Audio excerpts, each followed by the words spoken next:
This is your Chargers linebacker, Daiyan Henley, and you're tuning in with Chargers Unleashed.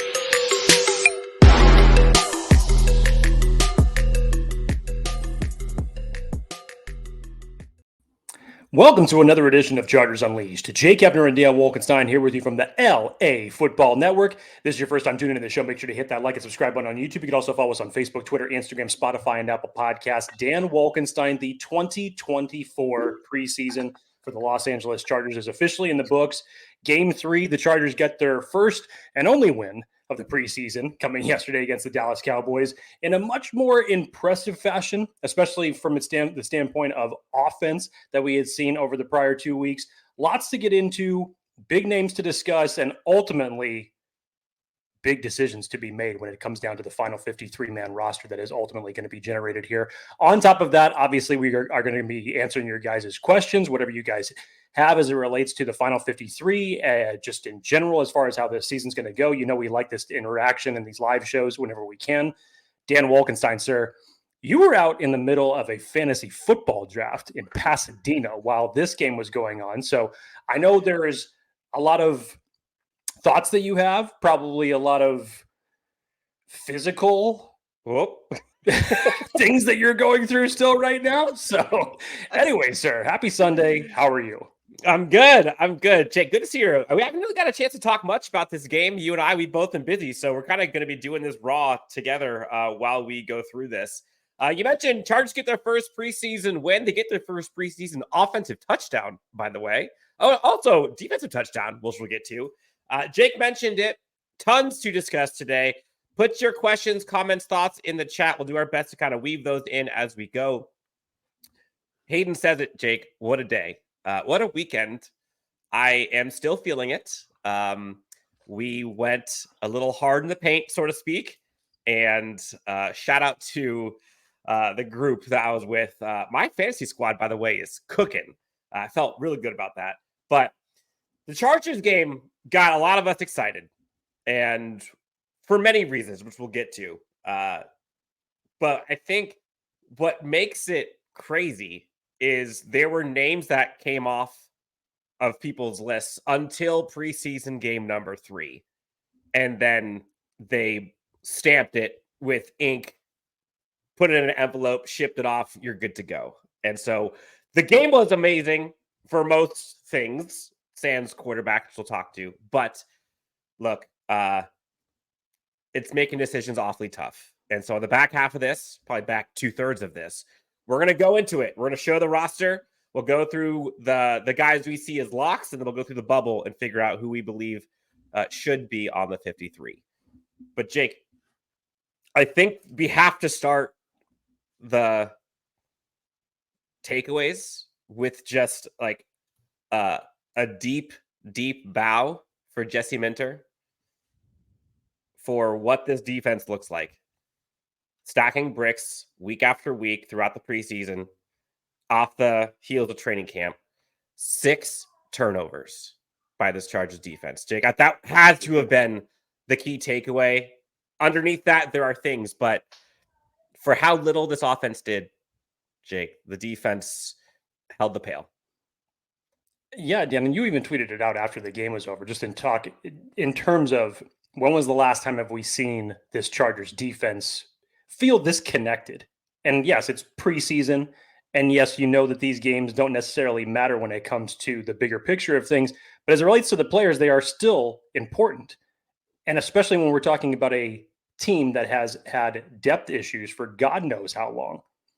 These are the type of things that you love to see. As Joe Ortiz has been preaching, recycling, churning the bottom of the roster to find any different way that he can in order to ultimately improve it from the last guy on this roster to the first guy.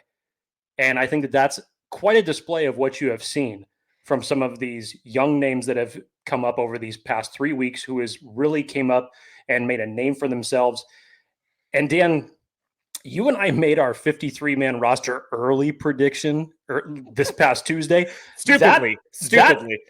That aged like fine milk, because we're going to have to go through it all again, and it's going to be a much tougher decision to make. So this is going to be an interesting conversation for sure.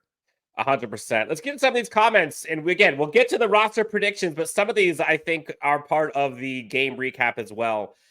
We talked about the defense balling. Eddie asks, will Tony Jefferson now make it over Thomas Harper as safety 4? In short, how could he not? The stat line that Tony Jefferson had yesterday was arguably the best defensive stat line that I have ever seen in a preseason game. 2 interceptions, forced fumble, a sack.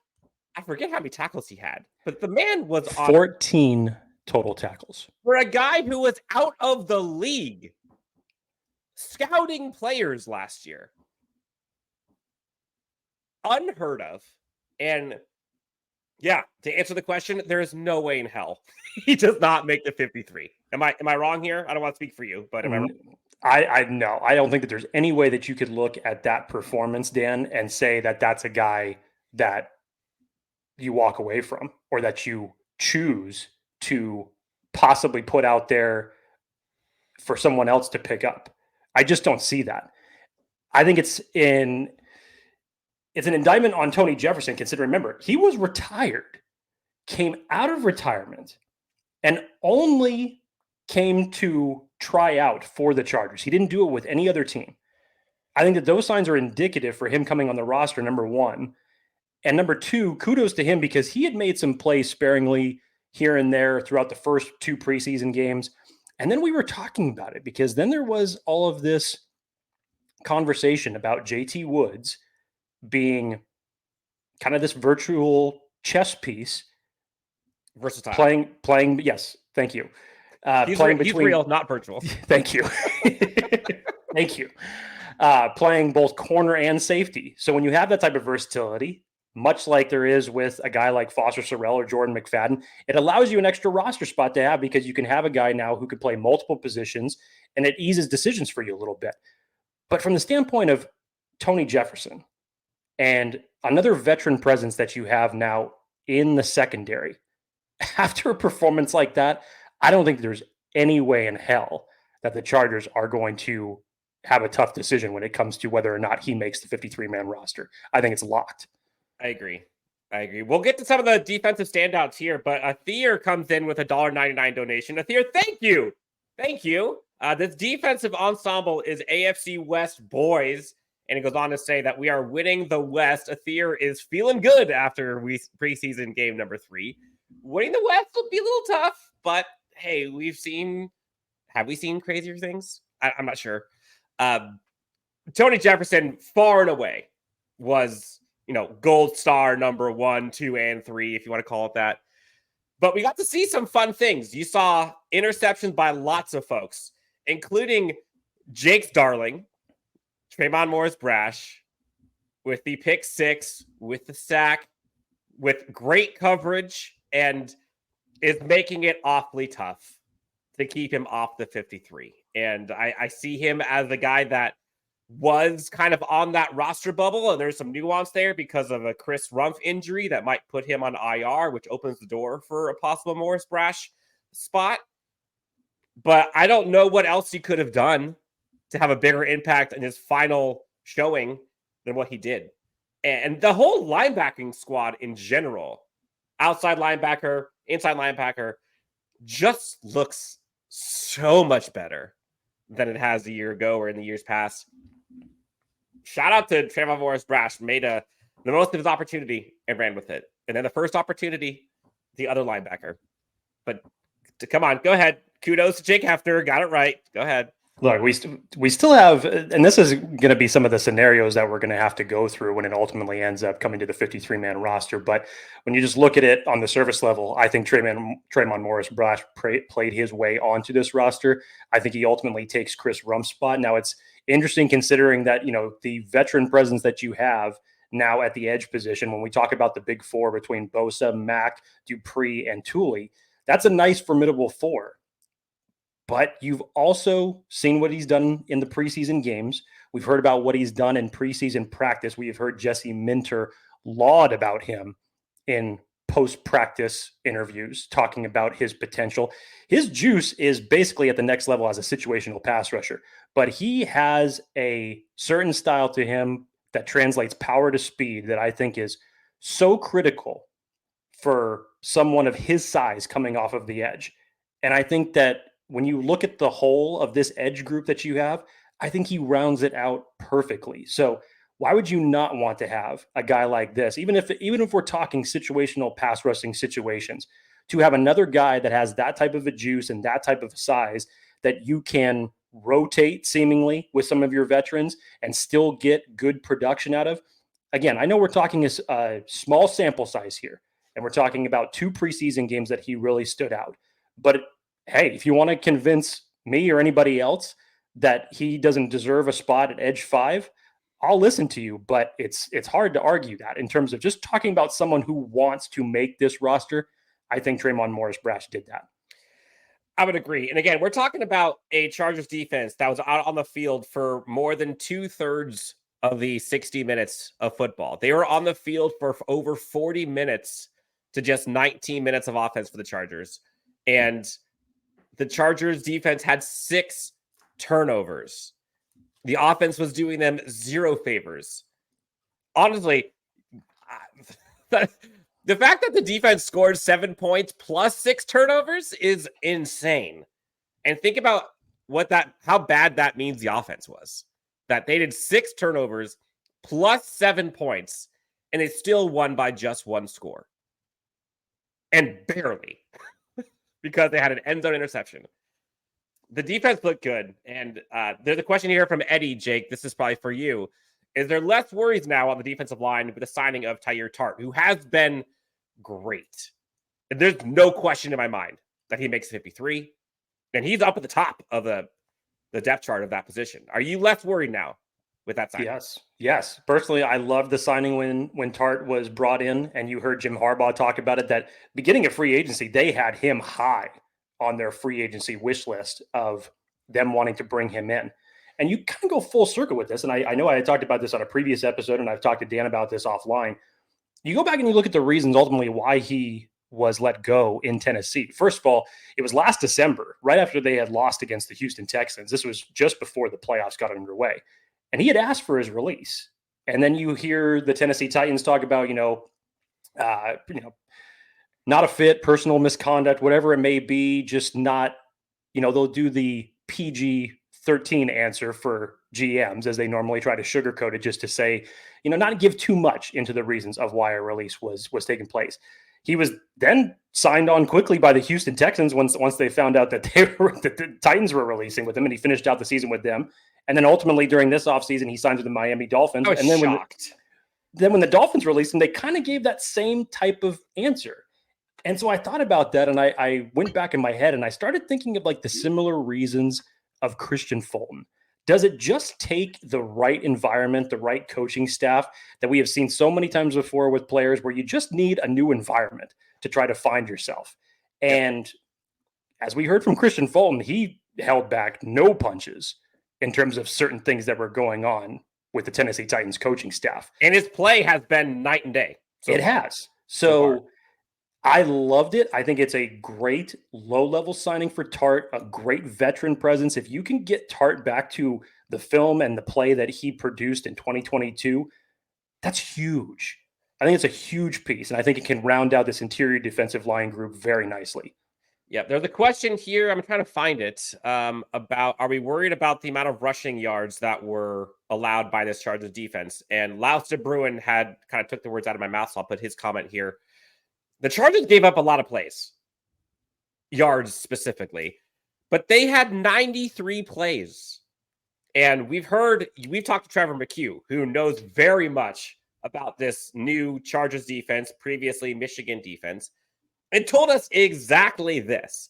He said, their defense will give up yards at times, but when it comes down to the red zone and when it comes down to giving 7, that's where it works.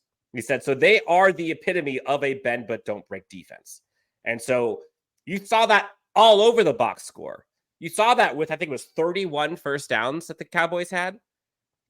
But 93 plays and scoring 19 points is bananas. So I wasn't worried about that. One of them was the long run by Trey Lance, which again, that was lack of discipline on the outside.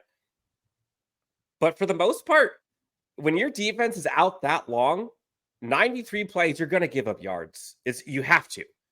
So I wasn't really worried about that. I thought the defense played outstanding given the stack of the cards that they were stacked with. Yeah, for context, Dan, when you look at it, remember there was a period in that game where Easton Stick had 9 straight incompletions, 2 or 3 series essentially where that were 3 and out. So the defense got no time to rest. And then on the 2 series that they scored, it only took 1 play. Darius Davis takes a jet sweep to the house on the first offensive play for the Chargers. And then you have the 1 series with the deep throw to Simi Fehoko. So again, the defense gets no rest on either one of those series. So kind of have to look at it in the same picture. You know, you give credit where credit's due to the Dallas Cowboys to put up some of those long sustaining drives. But at the same time, I really think that by the end of that third quarter, that defense was gassed for as much time as they were on the field. So I get it. You don't want to see your defense on the field that long. You don't like to see a stat line like that in terms of the rush yards given up. But ultimately, I thought the Chargers held their own when it mattered most. Yeah. I have it here. The defense is balling, and you love to see the defense actually come through, finish on these plays, finish the game on their terms. And I think that's huge because that's one of the things that we've seen this Chargers team not do is being able to finish on defense. And that's been one of the reasons that folks have been so desperate to see a Chargers team with a defense. And this is why. Do we expect a Chargers offense to ever look that bad? Which we're going to get to here in a second. We'll talk about the offense. Don't worry. That you can't help but be excited about what this defense looks like. And again, that's without Asante Samuel Jr., Christian Fulton, Joey Bosa, Khalil Mack, Bud Dupree, Tuli, Derwin, Alohi. Like, that's a lot of talent that's going to be added to this. So you can't help but be excited. Athir says, Jake, my baby, I love you. I have a question. Chargers are not looking past anyone for the first 3 games, but do you believe Minter has the week 4 game circled on his calendar? Oh, yeah.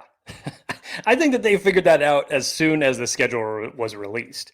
I mean, even before the schedule was released, you're always going to circle those type of games. But 100%. I still think you approach this in the same type of manner. You go out and you handle your business week 1 and everything following that. But just like it is with college, and I still think that this is kind of the mentality that Jim Harbaugh is going to try to bring as it relates to game preparation, which I think is something that, unfortunately, the Chargers lacked last year when it came to week-by-week preparation and adaptation and figuring things out on the fly when they got punched in the mouth. I think that those things are going to be corrected, and I think we're going to see it firsthand. So, yeah, week 4, you definitely circle that one. But every game matters here, and I think that they're going to be fired up for every single one. Yeah, I'm with you. Jumba says, the Darius Davis touchdown play didn't help our time of possession. No, it didn't. Neither did the Simi Fehoko play. Fitting that play lasted exactly the same amount of seconds as Darius Davis's number. 12 seconds. 12 seconds. And crazy that's the only way they score touchdowns. Other than those 2 plays, the offense looked like hot garbage for almost the entire game. And we'll get to that here in a second. Junior Colson, we got to see him out there chopping the bit, according to Jim Harbaugh. He looked good. I mean, I don't think there's anything too crazy. He's on a pitch count, but it was great to see him out there. And again, it sucks. The appendectomy stuff kind of kept him out. So I think that he's a little behind the 8 ball in terms of being able to start and all that jazz, but we'll see. But he's absolutely going to be making an impact on this team. Again, the linebacking core is so much better than it was a year ago. And, credit to Navarro Bowman. You got to just take a bow, sir. That was good. Anything else on the defense you wanted to go over other than, this is a little foreshadowing, but did JT Woods show you enough? This is where it gets difficult because I want to say that he had a nice game, and I think that he's put together good practices. And I thought the second preseason game, he also stood out nicely. And much as we were talking about, this versatility, when you start hearing this coaching staff talk about where, and I feel like we've preached about this, Dan, since Minter has arrived, this is what JT Woods is a prime example, I think, of the mantra of Jesse Minter in terms of what he believes in. Put your guys in the best position that is going to help them succeed. We've all been waiting for JT Woods to take that next step. And maybe we were just looking in the wrong spot the entirety of the time. When it comes to athleticism and playing corner, JT Woods can absolutely do that. Yeah. Brings great size for the corner position. And so now you have a guy that you can use as that chess piece between corner and safety. And we've documented well now about what Steve Klingscale wants his secondary unit to do, and essentially be able to play multiple spots, be prepared for any type of situation. And JT Woods seems like he's turning into the product of that. So do I think that there may have been someone else that showed a little bit more than JT Woods to make this final roster? Yes. But at the same time, even in this type of a sample size, this is the best that we have seen JT Woods look. And yes, we're talking about preseason training camp practices, but still, if the whole mantra of training camp is battle for position, competitors welcome, what are you going to do to make the final roster? I think he's made a case for it. I honestly do.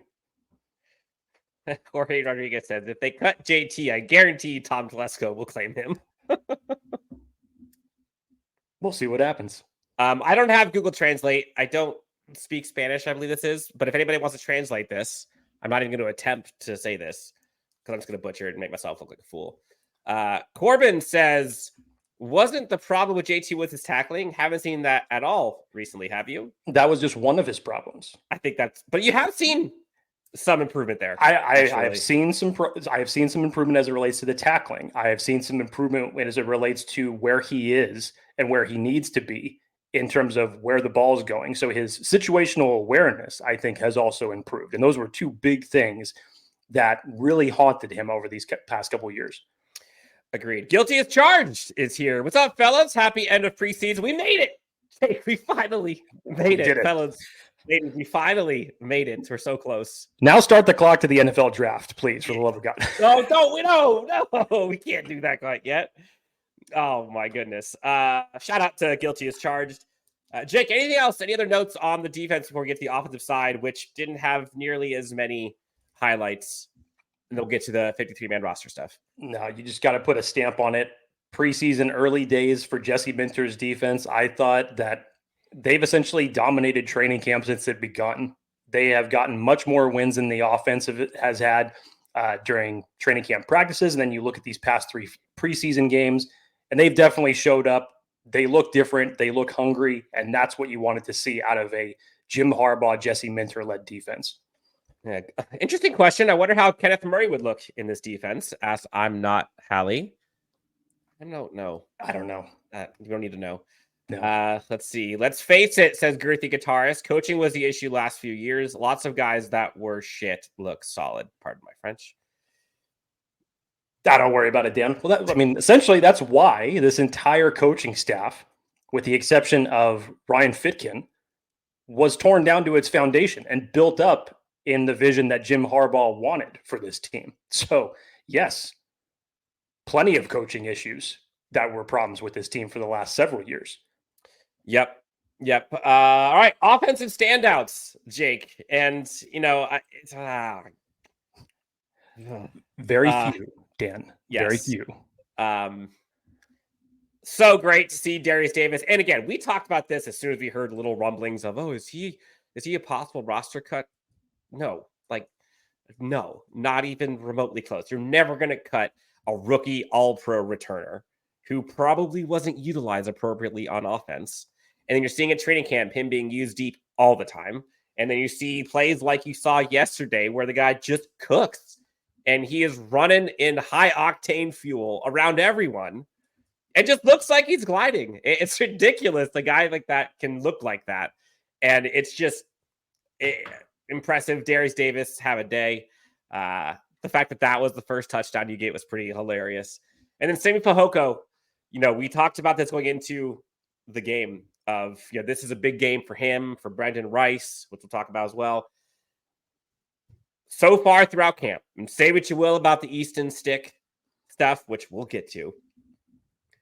But through all of that, through all of the fire and flames that was Easton Stick, Sammy Fehoko still balled out and used the opportunities that was given to him and made it work.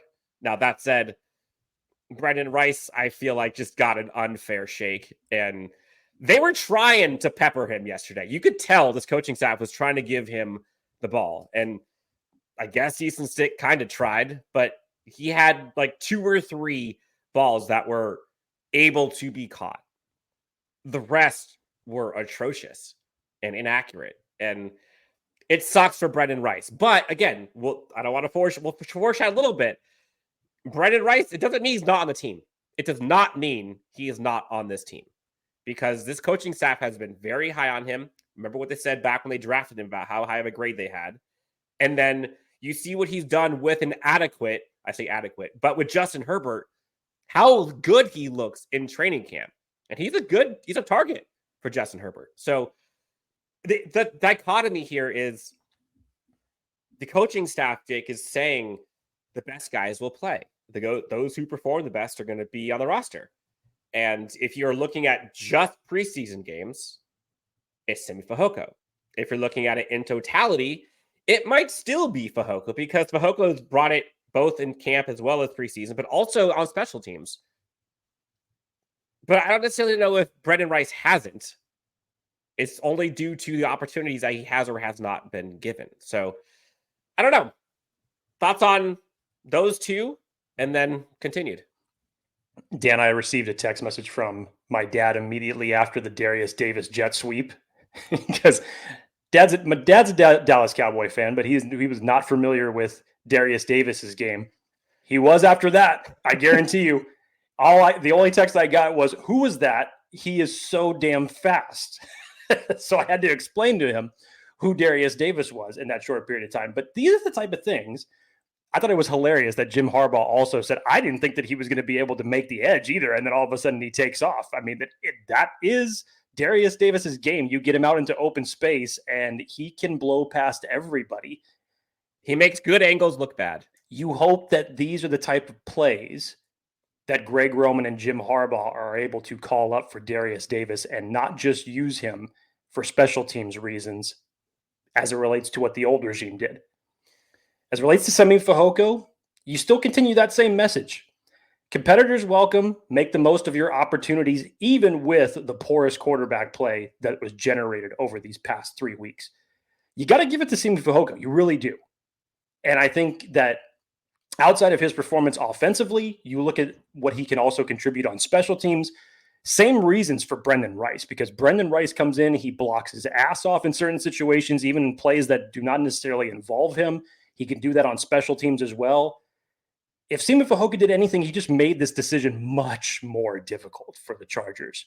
But when you look at the grandest scheme of things, you'd have to say if your team philosophy is competing for a roster spot, he's done that. And I think he's earned it. And Jaret Patterson, Jake, not to foreshadow, but do you believe he did enough? Made a case for it. When we had Chris Rim from ESPN on here before the first preseason game, he said, watch out for Jaret Patterson. And it was specifically not just from what he offered in the run game, but Dan, when we were at training camp, he was being utilized in the return drills as well. So you know that Ryan Fitkin is going to look at that special teams, that as an asset for them. So it's possible. And when you're talking about the final 53, is running back a position where you're going to keep 3 or are you going to keep 4? If there's one thing I definitely think that Jaret Patterson did, I think that he has overtaken the possibility of Isaiah Spiller making this team. Yes. I think that is a given. But how many running backs are the Chargers ultimately going to keep by the time that we get down to the 53-man roster? Is it just going to be 3 or are they going to keep 4? Jimmy says the team can't cut Patterson in case he doesn't clear waivers. It'd be too big of a loss. If Simi doesn't clear waivers, we'd still be okay. I wholeheartedly disagree. I think this Chargers team will be just fine if Jaret Patterson doesn't clear waivers. With the top 3 they have, Elijah Dotson and or Isaiah Spiller, or one of the 15 running backs that are going to get cut or have already started to get cut from around the NFL. I disagree with that. John Lee says Fehoko looks good with all quarterbacks. True. so far. And again, we're not talking about this like UDFA receiver. Like Fehoko was a higher draft pick than Brenden Rice was. Now, Brenden Rice was on the board for the Chargers. They had a higher grade than when the 7th round came and they got him. But Fehoko's no scrub. And again, if we're just looking at production, Fehoko has played better. And he might be more athletic. He certainly is more explosive. It's going to be tough. But I do think this Chargers team likes Brenden Rice. Again, we'll talk about kind of the 53-man roster here in a second. Let's see. Cody says, reports that Chargers had a team of scouts at the Browns preseason game. Sign that we will pick up whichever quarterback they drop. Dan, we've been saying it for 2 weeks now. Regardless of what the initial 53-man roster says or the final 53-man roster says, you and I have been in agreement that we don't believe that quarterback 2 is currently on this team. First of all, I think it's a little bit of an indication from the standpoint that Easton Stick played the entirety of the game yesterday, that the Chargers ultimately go into this season only keeping 2 quarterbacks, which I think is the right thing to do when you look at how many other decisions you have at different positions to make. That being said, it doesn't give anybody any comfort from the standpoint of how you have watched Easton Stick play over these last 3 weeks. And from what we have seen from GM Joe Ortiz, he's probably going to have an eyeball on waiver cuts and who's going to become available. So if we're talking about any of the quarterbacks that could become available as it relates to free agency, I think the Chargers are going to entertain and look at all of those opportunities to possibly bring in and add a little bit more depth behind Justin Herbert. Yes. Before we get to the quarterback discussion, which people are really high on in the chat here, Jake, let's pay the bills real fast. While we're paying the bills, Jake, folks listening, viewing, if you could do 20 seconds, leave a review on Apple Podcasts, go hit the subscribe, the like button, give us some feedback, whatever it is that you guys would like to do. But Jake's just going to be talking about what you should be doing with your betting money if you are one of those that like to do it. Have some fun. Jake, let's pay the bills. Talk about our friends. Bet Online is the world's most trusted betting platform and your number one source for everything online sports betting. Right now, you can receive a 50% free bet for up to $250 on your first deposit to bet on anything from the UFC to baseball to Formula One racing. Bet Online has every stat, every matchup, and even live odds and spreads while the game's being played. When the game is over, head on over to our online casino and get in on a game of blackjack or poker or unwind with one of our 150 slot games. Head on over to the website today. That's betonline.ag to get in on the action. Just make sure to use the promo code BELIEVE for your 50% free bet credit on your first deposit up to $250. Bet Online, the game starts here. Okay, so Tuesday cuts, Jake. Tuesday cuts. But until then, we get to talk about Easton Stick being QB2. We went into this game saying that Easton Stick was playing for his Chargers career right now, and he needed to have a good game. Probably needed to have a great game, in my opinion. And that was anything but. And that's with some good throws. Like, I think if we're talking factually, again, the bar is very low. But has he gotten better this preseason? I'd say a little bit. But is the better anywhere close to what is the responsible decision to have as a quarterback 2 for your team with Justin Herbert and Jim Harbaugh? Absolutely not. Absolutely not. You saw wildly inaccurate throws. You saw bad reads. You saw inability to stay in the pocket. Sure, you saw some scrambles and you saw some things that were playing to his advantage, so to speak. But he was just missing. And you can't have that. The thing for me, and I don't think this is maybe it's a hot take. Trey Lance threw 5 interceptions and didn't look that great yesterday, obviously. I would take Trey Lance over Easton Stick. I would take Trey Lance over Easton Stick. Now, again, foreshadowing. I think Easton Stick is going to be the QB2 when 53-man roster cuts come. But I'm hoping to all things holy that this Chargers team makes Stick QB3. when it's all said and done. Whether it's via trade, whether it's via other cuts that you're seeing already quarterbacks getting cut. There's a better QB2 that will be available than Easton Stick. And I just hope that this Chargers team finds him and actually makes the decision. We'll see, Dan. Do you think do you think he starts week 1? Okay. Take away the 53. Do you think he starts week 1 as QB2? No. Me neither. No. And I say that strictly based off of, this is another refreshing thing that we are not used to at this point in the season. Look at the amount of moves that Joe Ortiz has made with this roster since training camp opened. I don't think that you can tell me that he is not going to possibly look to recycle that particular position as it relates to depth behind Justin Herbert. So you keep your eyes open for who's available. You realize through preseason that having a backup quarterback is pretty damn important, especially in what we've seen over the past few weeks as opposed to other backup quarterbacks. And I think that Joe Ortiz is going to definitely keep his ear to the ground for anything that comes available. So unfortunately, as it stands right now, for Easton Stick, no, I don't foresee that happening. And that's strictly because of what we've seen already from Joe Ortiz. Yeah. And again, this is another reason why we are very happy to have Joe Ortiz as the GM. And you're watching them consistently churn this roster. Jim Harbaugh talked about it afterwards in the press conference that he's going to continue to be Robin to Joe Ortiz's Batman during this, which I thought was interesting. Very about interesting, actually. Going to the 53-man roster and Jim Harbaugh basically saying that he trusts Joe Ortiz with this process and has a good view on the entire NFL, calls him the best in the business. Jake, when he says he's going to be the Robin to, when he being Jim Harbaugh, the Robin to Joe Ortiz's Batman, I heard that and I paused. What did you make of that? Do you believe it? Or how did you hear that as? Well, initially, I just thought it was very interesting from the standpoint to try to clarify it in my head. So I was trying to sift things around and say, like, well, wait a minute, is he meaning that it's Joe Ortiz's decision and his decision alone? Is that what he's doing? Is he literally giving him the car keys right now to make this 53-man roster? But then when he says, I'll be the Robin to his Batman, and remember, this is what Joe Ortiz said during his introductory press conference. He says at times he's going to be the Robin to Jim Harbaugh's Batman. And occasionally they'll switch up those type of roles for how it's going to be.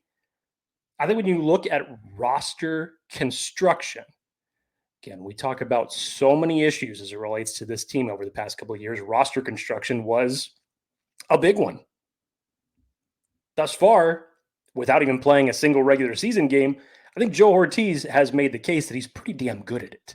Yeah. He's learned from the best of the business in terms of how to construct a competitive roster. So Jim Harbaugh, if this is indeed true, that he's giving him the keys and saying, car's yours, I'm okay with that. It made me a little bit surprised because we're not used to something like that. Yeah. We're not used to hearing something like that. But I'm totally good with this, honestly. This coaching staff has given us no reason to not believe them. And what they say they mean, and they have followed through with it this entire offseason so far. So I believe them. But I think there's nuance to this. Like, in my opinion, I think this is something where looking externally, outside of the Chargers, I think it's Joe Ortiz's show. I think how this would work, and again, this is just my speculation, this is how I would see it working, is Jim Harbaugh, Jesse Minter, Greg Roman and company. They kind of have the lens of who they need or don't need on the 53. So let's say Jesse Minter is saying, player X, you know what, guys, player X isn't cutting it. We need something better. We can go somewhere else. One down, Joe Ortiz, go to work, refill. Joe Ortiz, outside, coaching staff, inside. But I think that also allows that statement by Jim Harbaugh to stay true. There's going to be collaboration both ways. But I think that Joe Ortiz will listen, which we've heard from Baltimore as well, listens to the coaching staff what they need, then goes out and finds it. Yeah, So it's not like Jim Harbaugh is not going to give any of his opinion as it relates to this. I'm sure when it comes down to those last 4 or 5 roster spots that require big decisions to make, I'm sure that he'll bring him in to talk about it. Yeah, I agree. Jimmy says, I still can't believe how good this roster is considering the year 1 of this new regime. I mean, it is wild, the turnover of this roster, which we'll get to here when you talk about the 53. Louts of Bruin says, already added 2 intriguing tight ends last week or so, Fisk and Rex, some good pickups. Francis says, he doesn't seem to get in love with his team, and that's the best mindset if you want to improve. Jorge says, Joe, don't tease. He says he's going to make some moves, and then he makes the moves. Again, Jake, you said it. Chargers fans are just not used to this. Not used to it. We don't know what to do with our hands when we see things like this happening. We're like, wait a minute. What? What? Jake, are you ready for the 53-man roster discussion? God. Sure. Hit me. Okay, so what we did is we are going to try to do the 53-man roster predictions. And the way that I think we should do this, and Jake, I think for you and I, there's a subset. I think there are 50 guys that are locks, in my eyes, to make this team. So I'm going to put up on the screen here. Folks can see it. It's kind of an eye test. So let's zoom in on this puppy. All right. So what we're showcasing right now are the names of the players at positions that are going to stay, that we see as locked. 2 quarterbacks, Justin Herbert, Easton Stick. Again, this is initial 53. What happens at the initial 53 does not mean that is going to be what happens by the time kickoff starts week 1 against the Raiders. But Easton Stick, Justin Herbert. There are folks here at the bottom that we have on the bubble. Okay.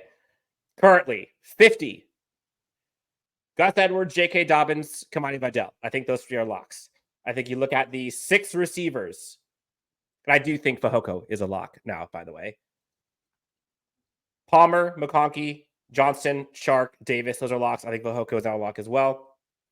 I think Jim Harbaugh has talked about him belonging, talked about how much he's improved, talks about how the best guys are going to play, best guys are going to team. There's no way that he says that truthfully. And then the other side of his mouth takes out Fehoko. We'll do offense first. Tight ends, I think these are the 3. Hayden Hurst, Will Dissly, Stone Smart. And then the offensive linemen, we have 9. Slater, Alt, Pipkins, Serrell for the tackles.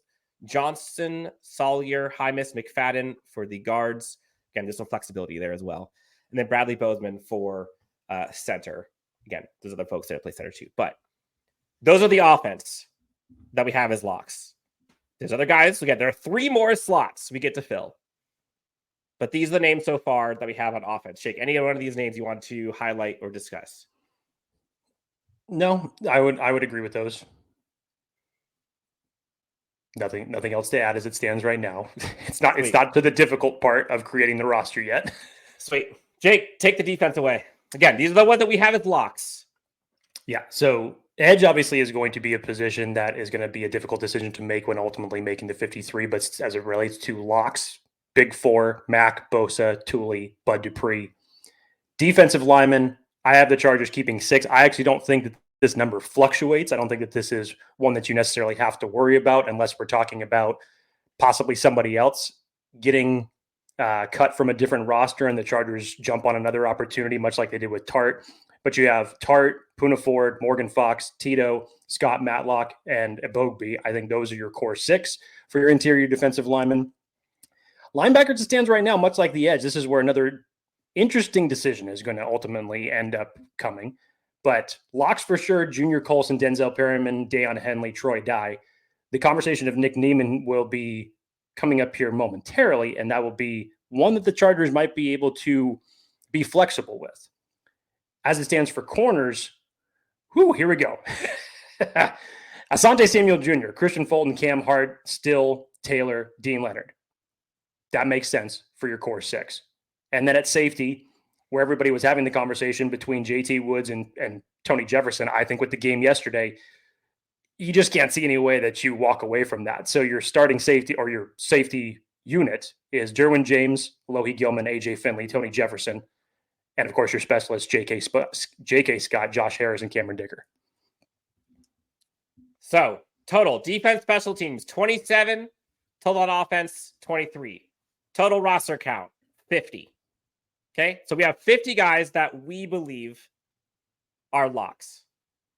This is where it gets tough, is the last three. And you can go a multitude of different ways. And Jimmy says that you need to consider the core special teams players. I think that will factor into the final roster. 100%. 100%. So what we're going to do now, Jake, this is going to suck, is fill in the next three. So on the bubble, we have Nick Niemann, who apparently is going through some injury. We don't know the severity. No one's really talked about it, honestly. So I think he's just in one of those going through something. Chris Rumpf is in a boot, your edge player, who was having a good camp, but he could be on IR. Donald Parham Jr., we know the story with Donald Parham Jr. Brenden Rice is there on the bubble right now. Safety / now corner JT Woods, who again has improved. The team is trying to put him in a different position to succeed. Again, a high draft capital, granted not their draft capital, but a high draft pick. Certainly has the skills and size and traits to be a corner. And I think has shown real progress. Jared Patterson, we talked about him. If they're going to keep 4 running backs, it's probably him. And then the UDFA Tremon Morris Brash at edge. So I'll let you go first, Jake. Which one of these guys is a must-have, in your opinion? I'm going to reverse them doing it. I'm going to reverse engineer this, Dan, to make it a little bit easier. I'm going to rattle off quickly who I don't see making the final 53. Okay. I think, unfortunately for Chris Rumpf, I think his days with the Chargers are done, and I think Tremon Morris Brash is the catalyst to that. So I don't see him making the final 53. Jared Patterson, now I look at this as this is going to have to be one of the roster spots that the Chargers are going to have to sacrifice from in order to keep certain guys. And Jared Patterson, I think that the Chargers ultimately end up going with 3 running backs on their starting roster. And you cross your fingers that hopefully that he can make it to waivers. And the reason I bring up Jared Patterson is because as much as we have talked about Brendan Fehoko, or excuse me, I literally combined 2 names together. Sorry. Simi Fehoko. You're thinking Brandon Fehoko. Yes. Sorry about that. Brenden Rice, I think, deserves an opportunity on this team. And I was literally thinking, especially if you take yesterday's game in a microcosm of how Easton Stick played, he's hitting Fehoko down the field for plenty of yards. He's able to connect with Cornelius Johnson in the middle of the field. And as soon as he would throw it in the direction to Brenden Rice, it was almost like, that ride at Disneyland on Indiana Jones, if you look into the eyes of Marla or Mara, something bad, it really happens. Every single time he looked in Brenden Rice's direction, I feel like that's what was happening to him. Like Medusa caught him in the eyes and something just was a curse as it relates to the throw or the situation or whatever it was. You listen to what this coaching staff has said about Brenden Rice throughout training camp practices. Again, much like people have been talking about in the chat in terms of those guys who can bring special teams versatility, I definitely think Brenden Rice does that. Even when the play is not going to Brenden Rice, he is there contributing to the play in some form or fashion. Blocking, what have you. I think he's coming to training camp with that chip on his shoulder, and I think that he has done a very good job.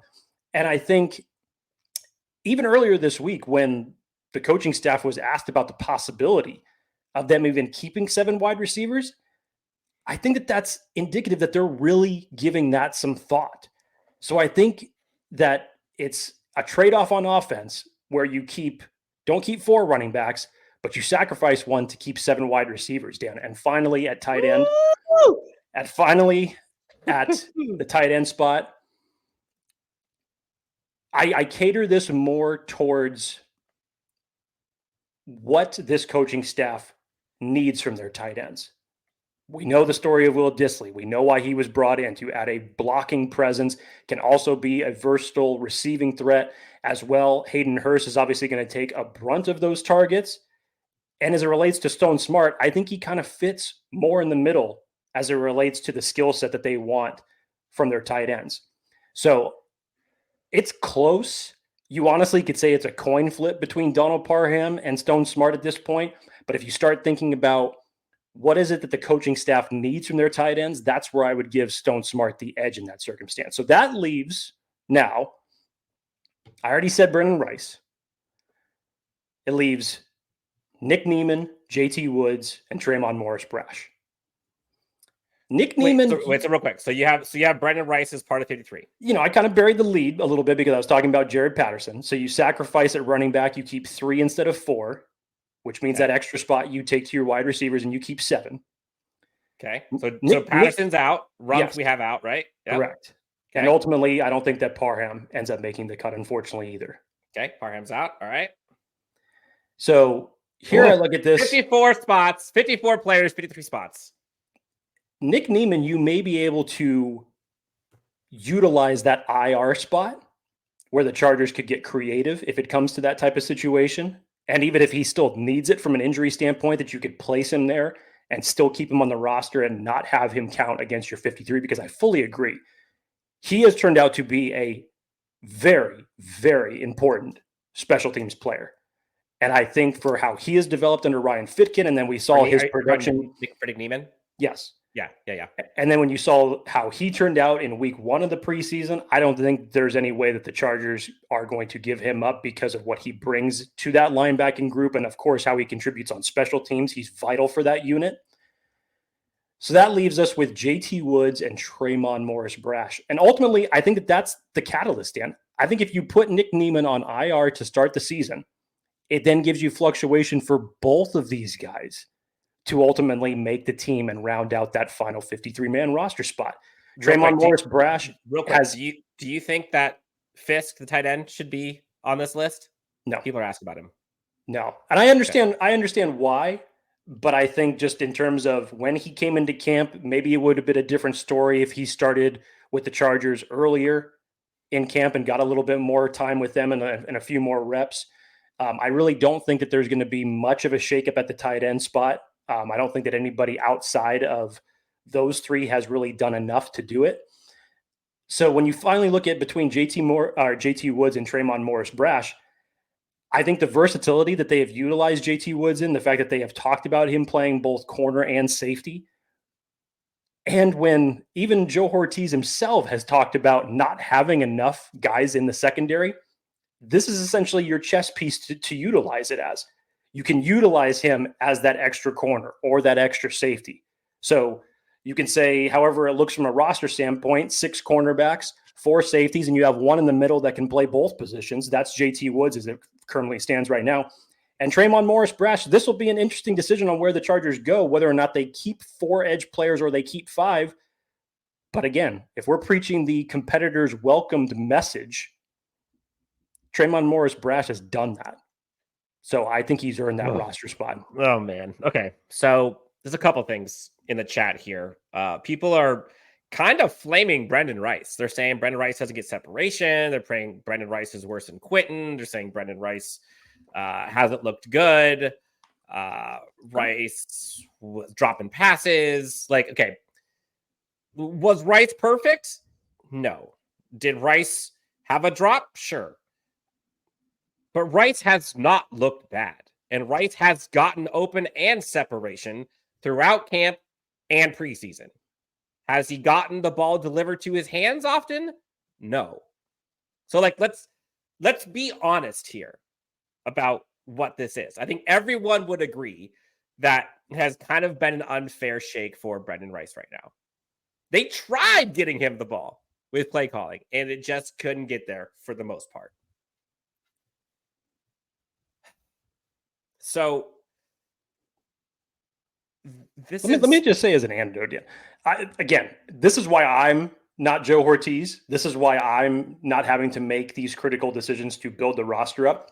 I fully understand anybody who wants to make a case, and justifiably so, to help another position. If you don't feel like Brenden Rice did enough to make this roster, I can understand your perception in that as it relates to preseason games. Simply basing this off of what we've heard this coaching staff talk about, what Dan and I have personally witnessed in practice. And yes, you wish you would have seen it through these last 3 Saturdays in preseason. But I can understand anybody's case that would say no to Brenden Rice and wanting to build depth at another position. I can understand why you would feel that way. This is just my own personal perception. Yes. Lath Bruin had a good point. That end around from Darius Davis, there's a reason why that worked. And there's a certain defender who was literally pushed, I shouldn't say literally, definitely to the sidelines, could have been sitting there having a Gatorade due to Brenden Rice's block and steal. Rice has looked good. It just unfortunately hasn't been connected with Easton Stick. That's the unfortunate part. And we talked about this when Justin was in the boot. This was the one downside, was it would be an unfair shake for the folks trying to catch this ball and make this team. And we're seeing it play out. And I think the coaching staff notates that and they acknowledge that. 90% of those practices while Justin Herbert was out, the defense essentially was dominating the day anyways. Yep. Greg Roman said as much about this in a press conference recently. So, all right, this is where it gets hard. $4.99 donation, Jake, from Joseph Levine. Thank you, Joseph. He says, football isn't just a stat line. Rice is clearly getting open and is probably our best blocking wide receiver. I don't know about that. He's also only 22 and playing with the first team. All of that is true. He is a good blocker for sure. That's one of the reasons why he was drafted. All right, let's get to this. I think it's important to discuss this in a lens of who has the potential to be the most impactful on this Chargers team and who has the opportunity to contribute the most on either offense, defense, and or special teams. I see folks questioning if Cam Hart is going to make this team. I just don't see this team taking their draft selections prior to round 7 and not putting them. I think Cam Hart has a lot of things that they like. Is he perfect? Did he miss some angles yesterday? Was he a little rough at times? Sure, but he's a rookie and he would be your CB 6 or 7. But that's a good question. Like, maybe what if they cut Cam Hart? Does he clear waivers? Again, you can't think about it from a defensive perspective of like, well, I want to keep him because I don't want him to clear waivers, or I want him to clear you want the best 53 period. That's what you're looking for. So I don't know. The one wrinkle on this, Jake, is Nick Niemann. I don't know the injury stuff. And so there is a new rule where you can have 2 guys on IR that don't count to the 53. One of which could be Chris Rumpf. The other could be Nick Niemann. And if that's the case, that makes this a little bit easier. But if not, that makes it tough. I go back and forth.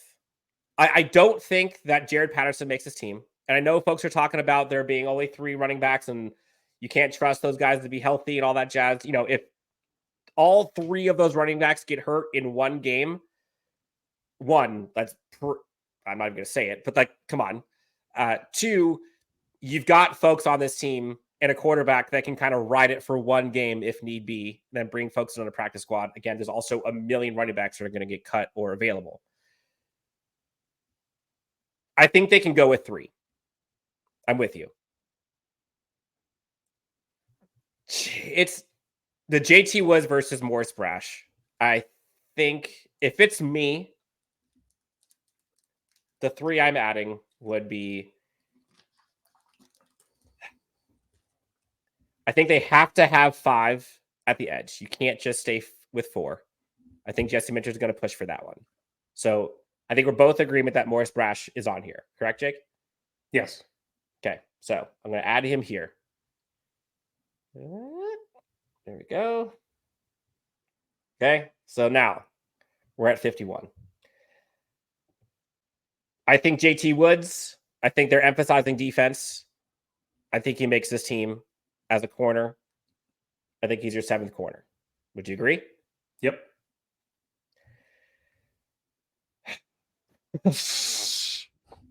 Got one left. So JT Woods is off. Trayvon Morris-Brash is off. It's between Neiman and Rice. If this, I don't wish injury upon anybody. But if Neiman's hurt, it makes it so easy. You put Brenden Rice on there, you're good to go. And I honestly think that would be good. I think Brenden Rice has your 7th wide receiver, gives him a chance. I think that gives more weapons to Justin Herbert, which we've all been clamoring for. Fitness here, Jake says. Mitchell said he wants to keep 5 to 6 safeties and 7 to 8 corners.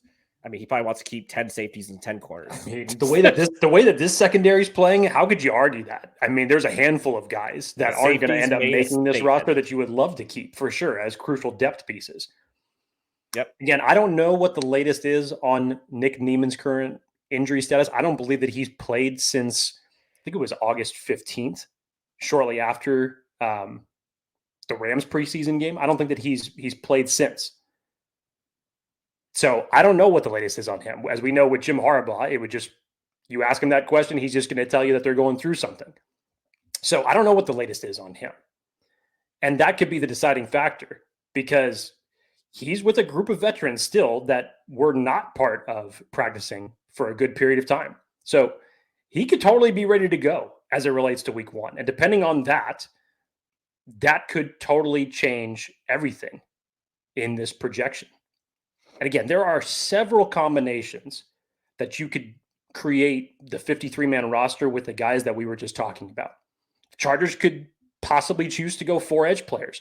They could choose to go 4 running backs. You could choose a whole different combination of how you want to make this, and it doesn't make the decision any easier. It doesn't. Yeah. We have Morris-Brash making the team right now. Charles asks, are you counting the fact that we're losing 2 quarterbacks? Yes. We currently only have Justin Herbert and Easton Stick. And you could say Easton or whatever other quarterback would be QB2. Maybe, and honestly, the other option here, Jake, and again, this could be crazy, but they can put both on waivers. Both Easton Stick and Luis Perez.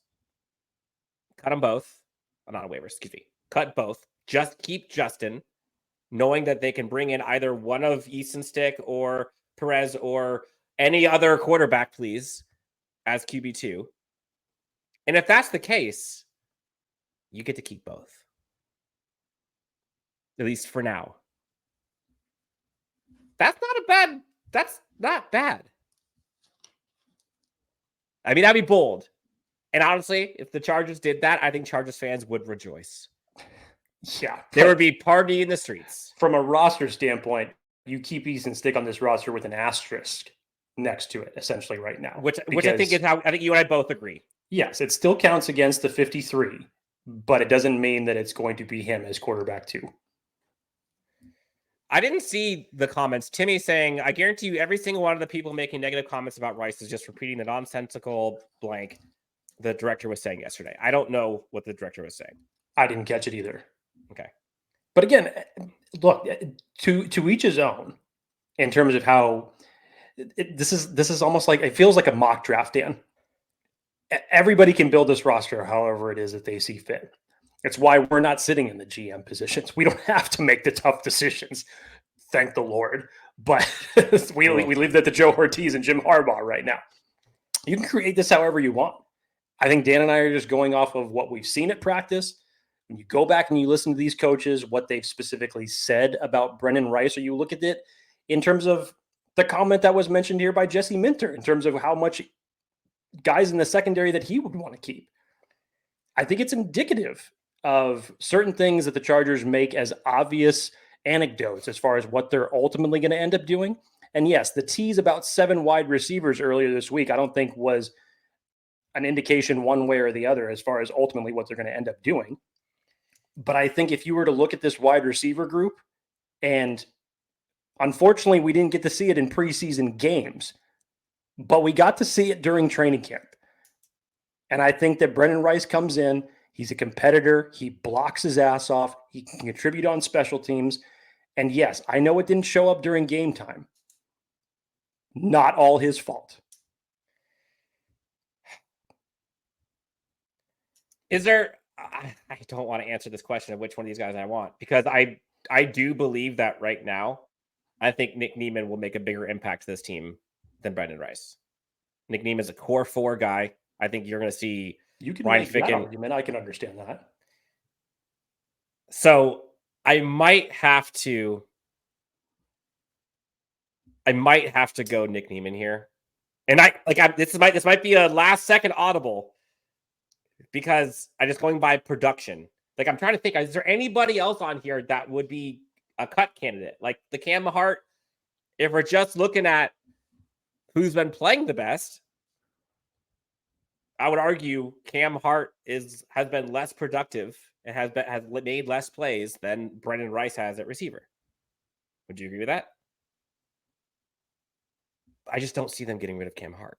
I can't.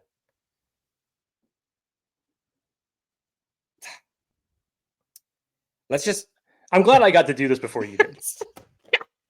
Damn it. Sorry. Oh man. I'm gonna take the easy way out, Jake, on this. I'm gonna say Brenden Rice makes it. Nick Niemann's on IR. Everybody's happy.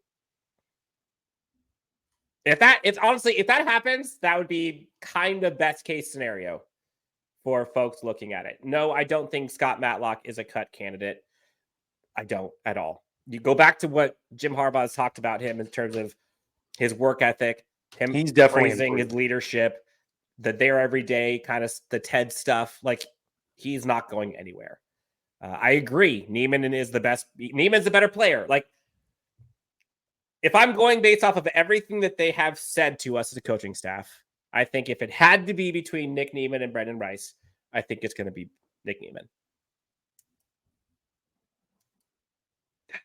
So this is tough, man. We talked about this earlier. This is going to be a tough one. I can't remember a tougher 53-man roster discussion in terms of like guys that feel like they are qualified to be on the 53. And again, it's a credit to this staff and Joe Ortiz and all the scouts and for how much change they've had. Look, we've seen in previous years under different regimes, guys who have come in and played their asses off and have earned roster spots ultimately not end up making this team. We know this. We've seen it. Dan and I have talked about it in not a good mood when those certain things have happened. And we have questioned the regime at the time when that took place. And again, not to say that we're going to ultimately, that the decisions here are ultimately going to be right. Like I said, it depends on what the coaching staff wants. And I go back to, we're not used to this. We're not used to this with Joe Ortiz at the helm or Jim Harbaugh at the helm. It depends on how they're going to want to build this team, which they have essentially been in lockstep ever since they joined this franchise. So I think they have a great idea for how it is that they want to be. Is it going to be something that everybody's going to agree with? Absolutely not. I guarantee you by the time that we get to the final 53-man roster and we're going to week 1, we're still going to have questions about certain guys that either made this roster or not made this roster. This is why this is a tough decision to make.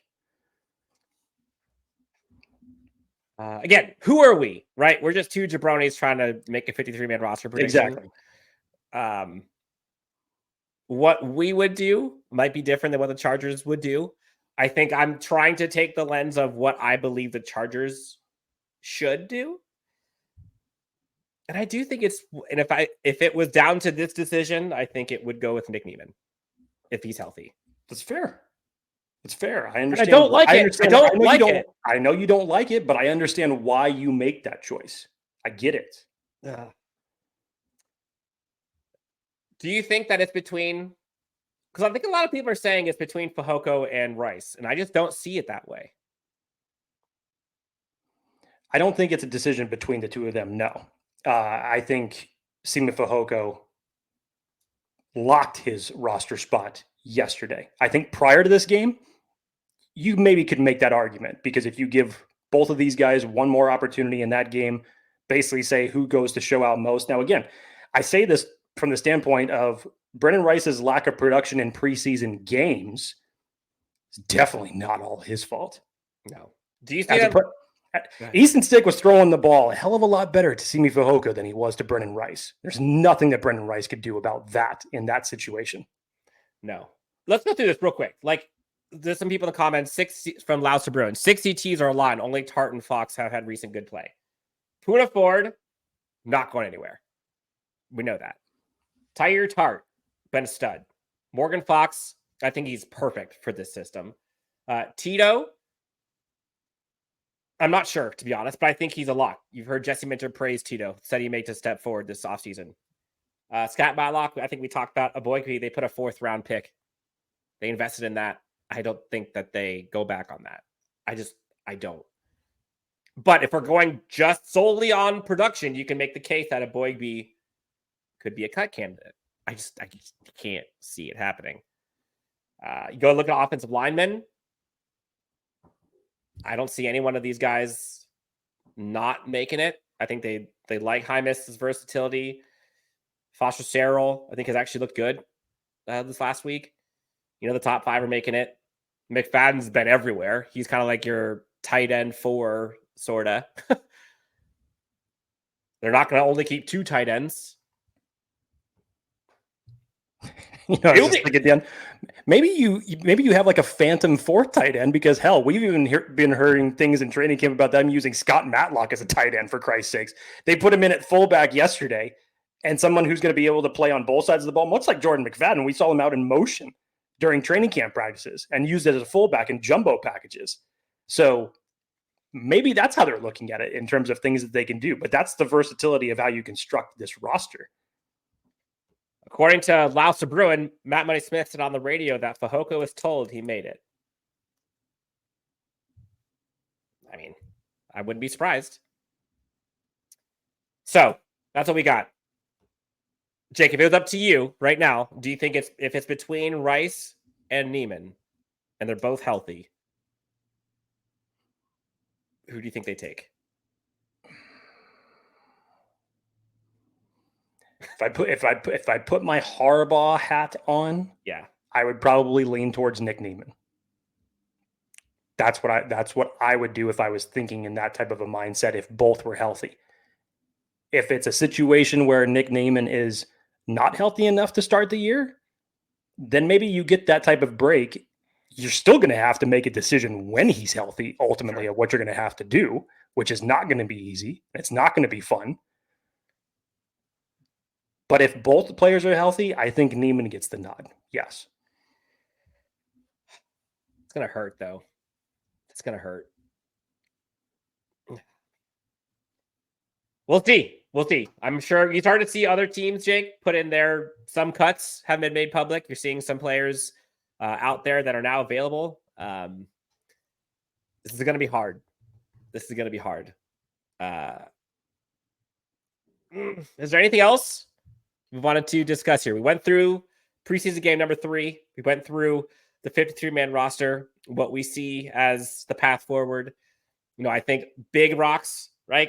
This team has gotten better week over week in the preseason. Take out the quarterback situation. This defense looks a whole lot better, a whole lot different. The running game looks a whole lot better. I do think that Justin Herbert has a lot of weapons.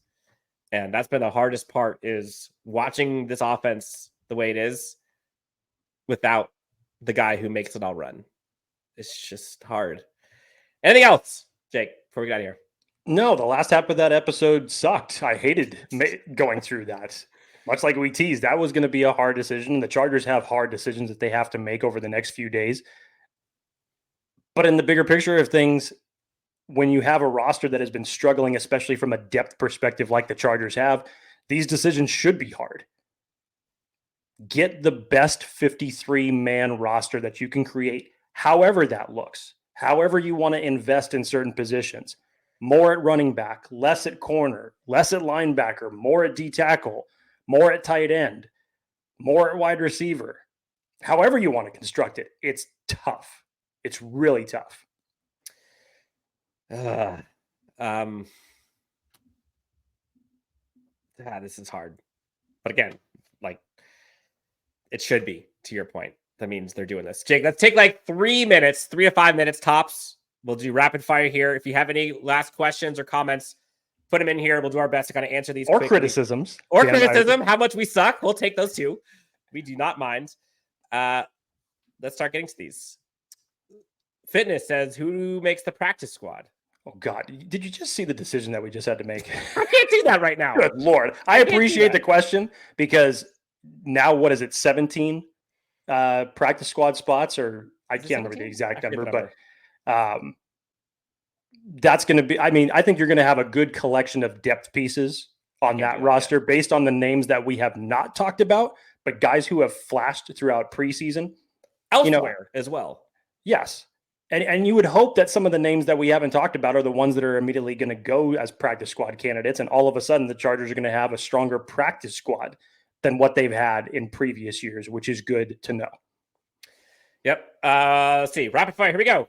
Who do you want to see as QB2 if all the backups are let go? So if it's not Stick, not Perez.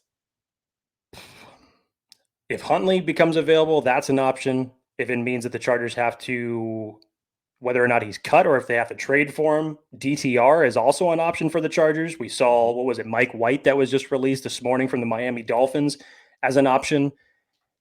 I mean, it's hard to not consider a lot of quarterbacks over what we had to witness for the first 3 preseason games. Yep, I'm with you. Let's see. Do we get an alternate helmet this year? I don't think we do. I don't believe so. Let's see. Why is Woods safe after years of missing tackles? I think he doesn't have to make those tackles when he's on the outside corner. I think he has all the physical traits to be an outside corner, and I trust the coaching staff to make him into that. Any universe, QJ doesn't make it. Did you listen to the Jim Harbaugh press conference? No. Yeah, I don't know think universe. I know that this is, universe 616 or 1005 or whatever it is we're talking about in the grand multiverse calculus, but no, I think Quentin Johnston makes the roster in any of those universes. Yep. Let's see. Where else was here? Brad says, you guys killed it on today's show. Thank you, Brad. Appreciate that. We got the practice squad question in here already. Is Hurst okay? I know he took that shot. Again, reason number 764. Throw. Yep. Terrible throw that left him hanging out to dry. I think he's going to be fine by the time week 1 comes around. Yes. Miguel says, I didn't see, but any fullbacks on the roster? No. But you can say yes if you want to count Scott Matlock and Jordan McFadden. After the first preseason or training camp week, I think it was maybe Tuesday, Dan, or Wednesday, the following Tuesday or Wednesday, when we got the notification that Ben Mason had gotten released. That was a pretty good indication of what the Chargers are going to utilize when they're going to have a fullback in there. You saw it yesterday with Scott Matlock. We've seen it before, whether it's practice or preseason game with Jordan McFadden. I think it's their plan. But ultimately, I think this run game in general is going to be better. Hell, make it versatile. Goomba says, best Chargers acquisition so far outside of the coaching staff. And I'll put outside of Joe Ortiz as well. So I think this is player specific. Best Chargers acquisition. And there's a lot of names here. You got the running backs. You got the tight ends. You got Perriman, Christian Fulton. You've got Tyler Tart, Buda Ford, Bud Dupree. Dan, I'll go hand in hand with, and because I'll relate it to another question that was here in the chat. I'll go with the combination of Gus Edwards and J.K. Dobbins. And I will say that from the standpoint of all of a sudden this running back room is now a pretty decent staple of talent when you've essentially been looking for just a running back to spell Austin Eckler for the past several years. And we were never able to find that. Somebody was asking in here from a fantasy standpoint, would they take Gus Edwards or J.K. Dobbins? I would take J.K. Dobbins, honestly. I think when it comes between the 20s, I think he's going to be the one that's going to fill up that stat line. I think he's motivated. He's obviously healthy. I think he's going to show off that explosiveness that we saw in Baltimore and ultimately that we saw from him at Ohio State. So I would roll with him. I think what they have done to revamp the running game in general, and that's at multiple different spots, that's where I would put most of my praise. Yeah, and I'm not doing draft picks. I'm just doing free agent acquisitions here. I think the one that I was most proud of is probably the Will Dissly one. Just because of like how night and day the weakness into a strength. And prior to Will Dissly, the Chargers hadn't had a blocking tight end like that since Steven Anderson. Does everybody remember who Steven Anderson was? It's been a long time. Yeah, I think I might go Will Dissly, but the one that might pay off the most, Christian Fulton has looked really good at camp and during preseason when he's played. And I have talked about ad nauseum how scared I was with the current cornerback room. But Fulton has gone off.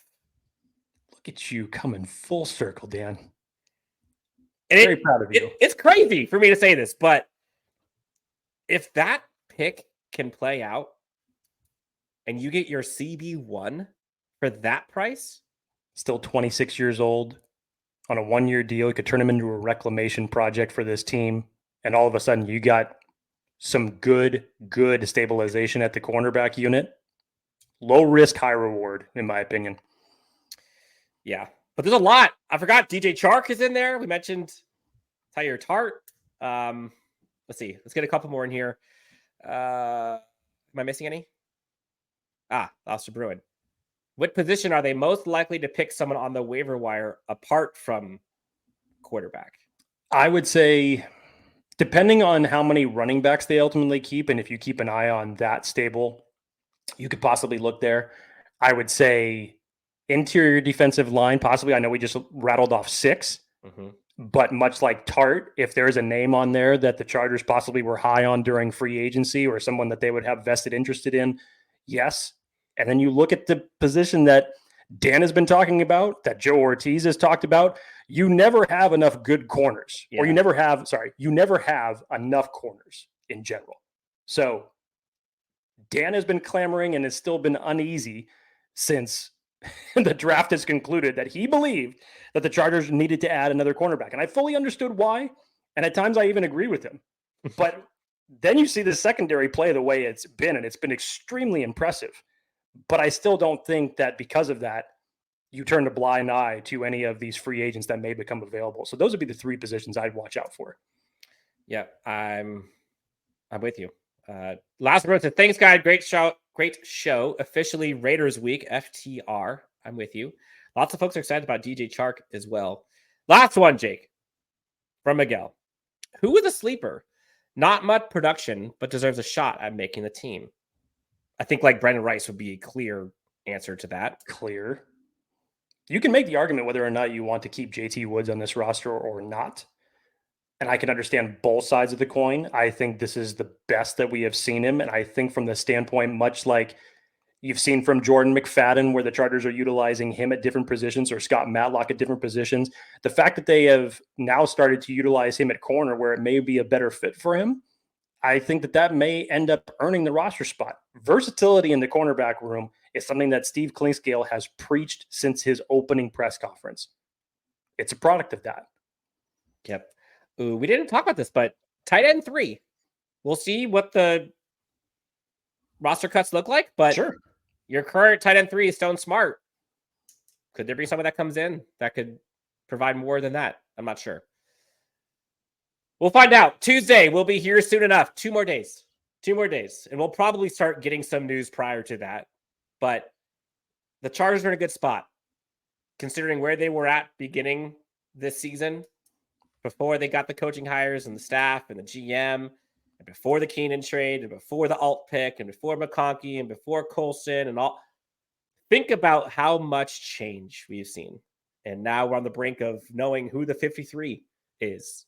Again, the initial 53, not game day 53.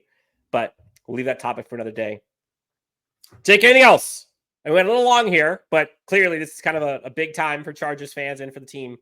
Anything else you want to discuss before we get out of here? It's a good Sunday, dude. Good Sunday for football conversations in general. Cannot believe we're finally at close to the week 1 season, Dan. I talked about the drolls of June and July, having to get through that, just hoping that football season returns. I was ready for week 1 as soon as the NFL draft was over with. But to watch this team develop over these last several weeks through training camp, I may be speaking for Dan here as well, but just the vibe, if you have been out to practice, to watch this team, to watch this coaching staff, to see how different it looks, not just in the vibe and how it's carried out, but how you actually see this coaching staff connecting, building, growing players, and then ultimately seeing the results of that. It's been such a refreshing thing to witness over these last several weeks. So got to give it to this organization, to Joe Ortiz, to Jim Harbaugh, and trickle down to all the corresponding coaches and players that are attached to it. It's going to be a hell of a ride, and I cannot wait to see what it looks like in real time. Yes, just dropped my pen. Charles asks, are you having a cut show? Yes, we will be doing a cut show. We might actually do a live cut show. Shout out to all of the Chargers fans. We had a grip of you in this chat today. Yes. It's almost as if Chargers fans are excited about Chargers football being back. Who would know? Who would have thought? Fascinating. This was a fun one. Appreciate everybody for contributing. Again, if you have not done so already, it helps us out a ton. Please hit that like and subscribe on YouTube. You can find us anywhere you get your podcasts. Leave a review. Leave us some constructive criticism. Leave a comment. Let us know what you would do. Who was your last bubble roster selection between? Who are the last 2 guys you had to pick, and who are you going to actually choose? Let us know. We'll go through the comments. We'll try to kind of reply and get to you guys as we go. But thank you so much for tuning in, for taking a part of this with us. For Jake, you can find him at Jake T. Hefner, myself at Dan W. Sports. Thank you, guys and gals, so much for tuning in. Enjoy the rest of the weekend. Cross your fingers for the 53-man roster cuts. We'll see what happens. But until then, this has been Chargers Unleashed. Have a great weekend, and we will talk to you soon. Have a great day, everyone. Bye-bye.